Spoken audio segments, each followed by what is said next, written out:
गेली 10 वर्ष केंद्रात नरेंद्र मोदींच्या नेतृत्वाखाली सत्तेत असलेल्या सरकारनं सत्तेत आल्यावर 90 दिवसात पेन्शन वाढ करण्याचं आश्वासन दिलं होतं।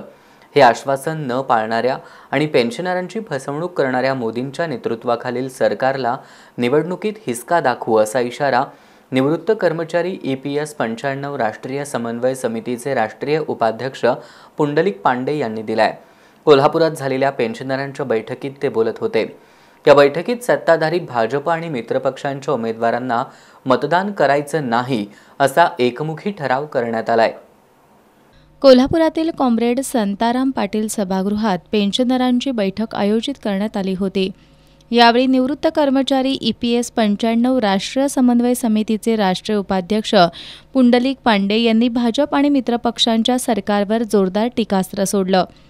उत्पादक आणि सेवा क्षेत्रातील निमसरकारी, सहकारी, खाजगी आस्थापनांसह 186 उद्योग व्यवसायातील पेन्शनधारकांकडून 9,000 रुपये पेन्शन करा, त्यांना महागाई भत्ता द्या या मागण्यांबाबत केंद्र सरकारकडे सातत्यानं पाठपुरावा करण्यात येतोय।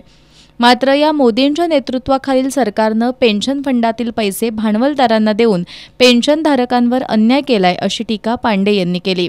पेन्शनरांनी 10 वर्षात दिल्लीत आणि देशात वारंवार आंदोलनं केली आहेत।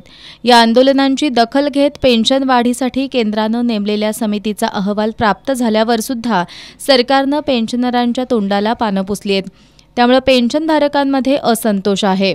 78 लाख सध्याचे पेन्शनर आणि 28 कोटी भविष्यातील पेन्शनर या निवडणुकीत सत्ताधारी भाजप आणि मित्रपक्षांच्या सरकारच्या विरोधात मतदान करतील। यासाठी पेन्शनरांचे कुटुंबीय आणि नातेवाईक यांच्यामध्ये संघटना जनजागृती करून येत्या लोकसभा निवडणुकीत सरकारला हिसका दाखवू असं भारतीय पेन्शनर्स समन्वय समितीचे सदस्य कॉम्रेड अतुल दिघे यांनी सांगितलं। या सभेत केंद्र सरकारच्या विरोधात घोषणा देत भाजप आणि मित्रपक्षांच्या उमेदवारांना मतदान करायचं नाही असा ठराव करण्यात आला। यावेळी राष्ट्रीय सदस्य शिवाजी देसावळे, राष्ट्रीय समन्वयक दिलीप पाटील, कोल्हापूर जिल्हा पेन्शनर संघटनेचे Maruti Dongale, Shankar Chougale, RK Patil, BN कुंजिरे, BS Patil यांच्यासह संघटनेचे पदाधिकारी पेन्शनर उपस्थित होते।